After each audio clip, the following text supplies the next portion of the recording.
Well, hello there. I thought today would be such a nice day to talk about old flowers. And I know what you're thinking. Old flowers, once you start seeing them pass, you throw them away, right? Well, I thought today it would just be such a nice idea to show you how to just get a little bit more longevity out of your flowers. So all of the flowers you see here are actually on the older side. So what I mean by that, when we get our florals in, we try to get them in the same day, process them, and then design with them and get them to you at least a day or two later. So you get a full extend of 7 to 10 days.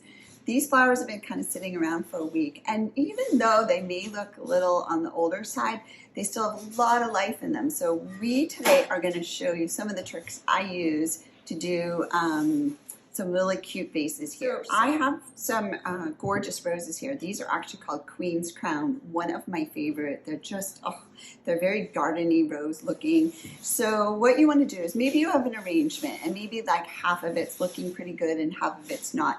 I would actually take out all of the flowers that have spent because they're going to start causing the other flowers to dry a little bit more earlier. So you take out the ones that you want to preserve. So this rose, I think, still looks pretty good.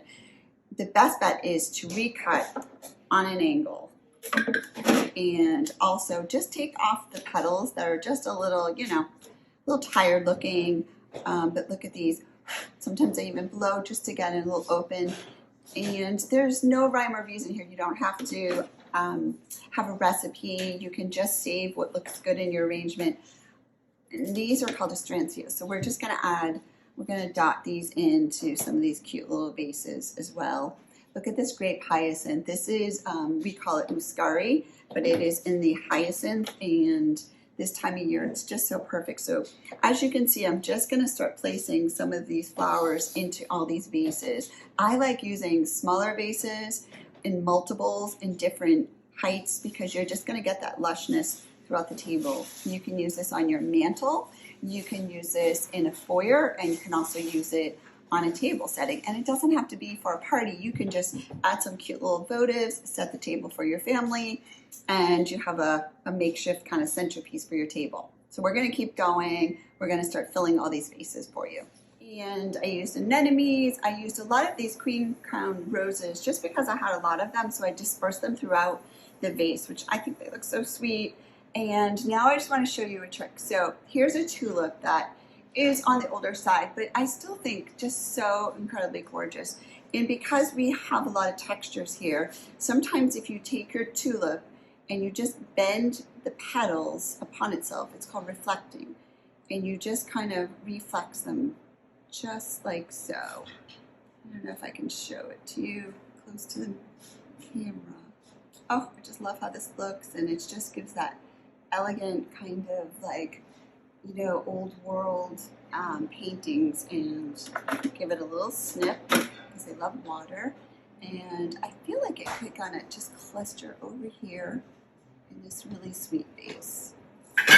So sweet. Last but not least, you're probably wondering why I haven't used any greenery. So I have a little trick. I don't have a lot of extra greens today.